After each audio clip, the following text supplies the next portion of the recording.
දැන් ගොඩක් අඩු වුණා අම්මගේ කකුල. පළවෙනි දවසේ, දෙවෙනි දවසේ, තුන්වෙනි දවසේ නෝට සාමාන්‍ය තත්ත්වෙම. හැබැයි කොච්චර මේ අඩු වුණා කිව්වත් බිම තියාගෙන ඉන්න හොඳ නැහැ. මේ ටිකක් උසකින් වගේ තියාගෙන ඉන්න ඕනේ. එතකොට හිමීට ඒක බහැලා යනවා. ඒ දැන් ඔය කකුලනේ අම්මගේ ඔපරේෂන් එක. දැන් අත්වල වුණත් මේ මෙතන අර බැන්ඩේජ් එක දාලා මෙහෙම වෙනකොට මේ තද වෙනවා.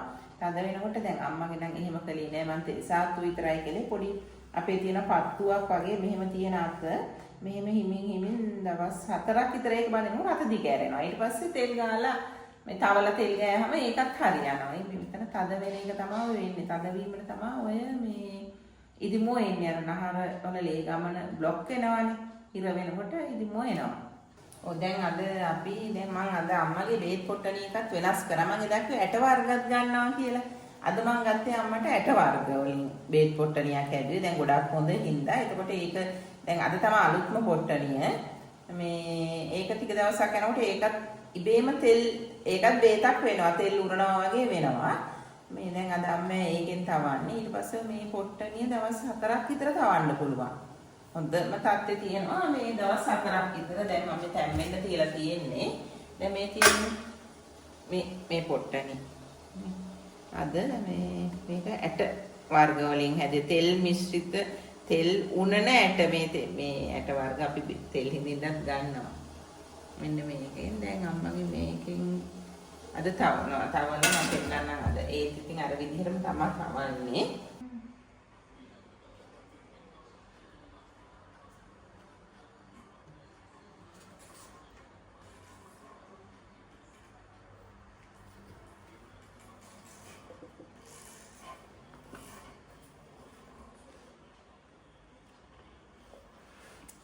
මෙතන අර මෙහෙම ලොකු මොල්ලියක් වගේ තිබුණානේ. දැන් ඒ ඔක්කොම අඩුයි. දැන් රිදෙන්නෙත් නැහැනේ නේ. නින්දත් යනවනේ. හරි දැන් මේ ඕගොල්ලන්ට පුළුවන් අපි කලින් ඉදිරිපත් කරපු වීඩියෝ එක බැලුවා නම් අම්මේ කකුල කොහොමද තිබුණේ? දැන් කකුල තියෙන්නේ කොහොමද කියලා හොඳට බලා ගන්න පුළුවන්. දැන් සාමාන්‍ය විදිහට තියෙන්නේ මේ පොඩි මේ මෙතන පොඩි වෙනසක් තියෙනවා. මේක ඉතින් තව දවස් 3-4ක් මේ වැඩේ කරනකොට දැන් මෙහෙම ඉදුමක් ඇත්තෙම නෑ නෙමෙයි. මෙහෙත් නෑ මේ රැලි වැටලා තියෙන ඉදුම ගියාම තමයි මේ රැලි වෙන්නේ. එතකොට මේ ඔයාලට බලා ගන්න පුළුවන් වෙනස මේ කකුලේ.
දැන් මේ හොඳටම බුරුල් මේ තද නැහැ. දැන් තෙල් ගාලා ඉරලා පෙන්නන්නම්කො මෙතනත් හොඳට දැන් වැඩ කරනවා. මේ මෙතන තද වෙන එකෙන් තමයි මේ ටික ඉදිමු එන්නේ. ඒක ඉරියව්වෙන් තියෙනකොට.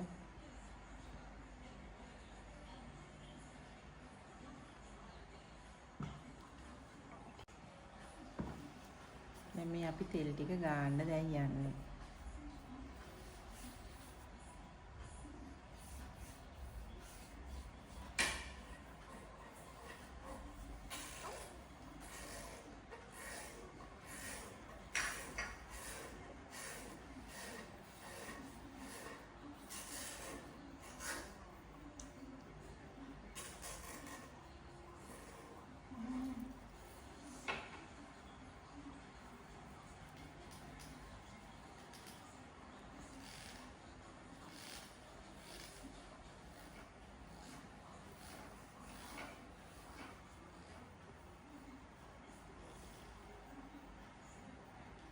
මේ වන්න මේ දැනුත් මේ රැලි වෙනවා මේ හරිය මේ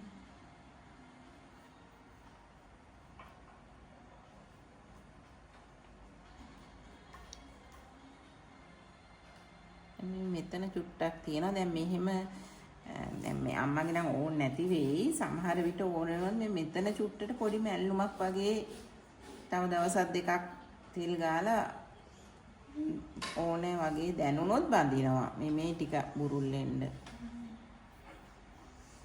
මට හිතෙනවා ඕන නැති වෙයි කියලා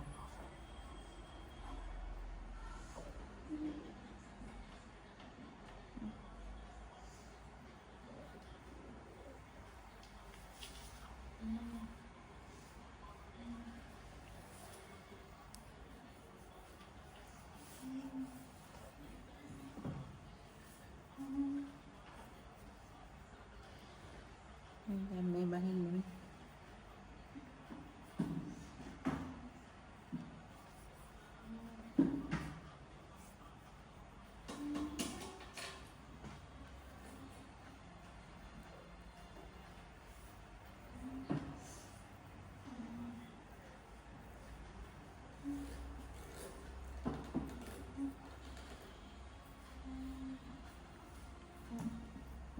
දැන් මම මේ මුල්ම දවස් ටිකේ අම්මගේ උදේ හවස දෙකේම කරා.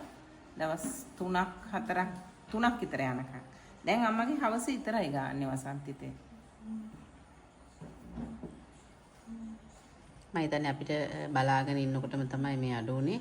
ඒ වගේම දැන් මේ තෙල් සාත්තුවෙන් පස්සේ ඕනම කෙනෙක් මේ පල්ලෙහාට කකුල් දෙක එල්ලගෙන වගේ තියලා පැය 4ක් 5ක් තියාගෙන හිටියොත් ආයෙත් ඉදිමෙනවා. ඉතින් ඒක නිසා තෙල් ගාලා මෙච්චර මේ වටිනා ප්‍රතිකාරයක් කරාට පස්සේ පුළුවන් තරම් කකුල් දෙක උඩින් තියාගෙන දිමුම් බහින කම්ම ඒ ගැන අවධානය යොමු කරන එක තමයි හැම වෙලාවම අපිට රේණු අපේ වෙදනෝ දීපු උපදෙස.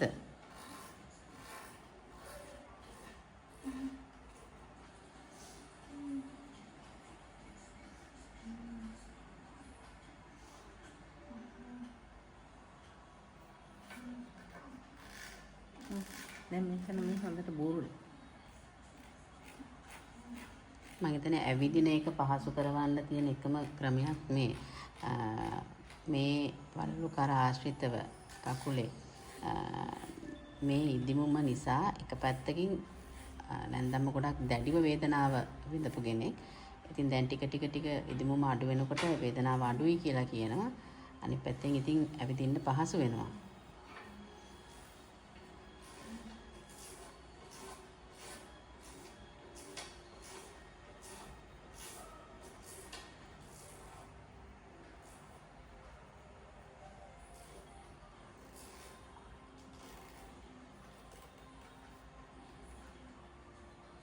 දැන් මෙතන මේ ක්‍රියාත්මක වෙනවා හොඳටම. මෙතන තද වෙන හින්දා තමයි මේ ඉදුම ආවේ ලොකුවට.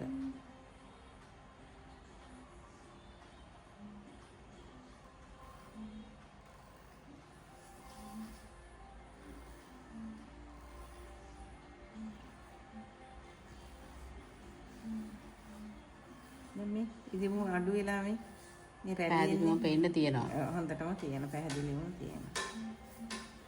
මෙතන චුට්ටට මේ බලලා දැන් පොඩි මැල්ලුමක් තියෙනවා ඒක දානවා කියලා තමයි මම හිතාගෙන ඉන්නේ. ඉතින් ඒත් මට හිතෙනවා මේකෙන්වත් අඩු වෙයි කියලා. මේ ටික විතරයි අපිට දැන් දැනෙන්න තියෙන්නේ ඉදිමුවා.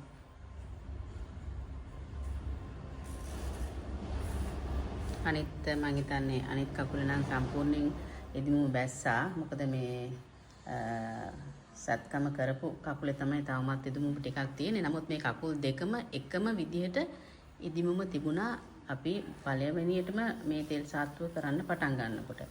දැන් අපිට සත්කම නොකරපු කකුල මේ වෙනකොට පැහැදිලිවම පේන්න තියෙනවා සම්පූර්ණයෙන්ම ඉදිමුම බහැලා ගිහිල්ලා තියෙනවා.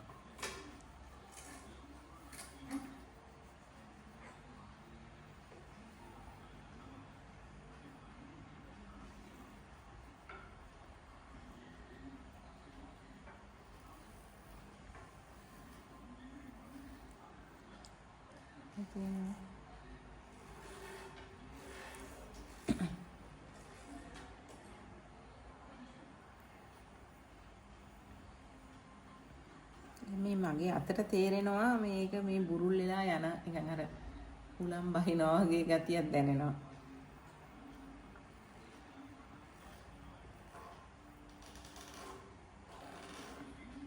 නිවන්න දැන් මේ අපි තෙල් ගන්න කොටයි දැනුයි මෙතන වෙනස.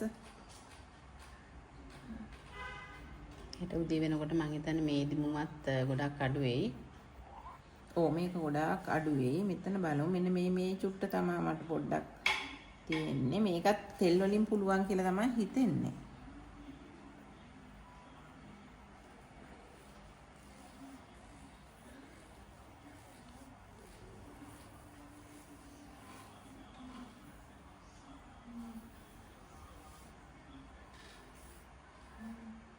ඉස්සර මේ මෙහි හරි තදයි.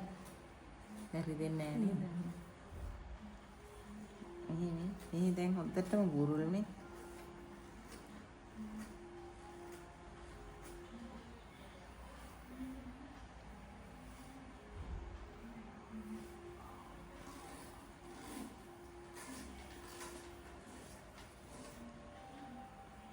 මෙන්න මෙහෙම ගාන්න. එතකොට හොඳට මේ උඩු අතට ඇඟට හොඳට වදිනවා. එතකොට මේවා ඇරෙනවානේ.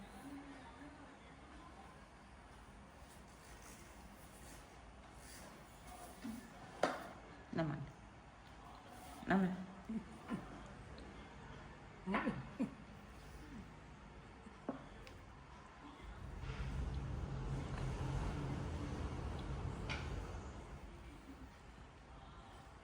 නැත්නම් අවුලන්නේ.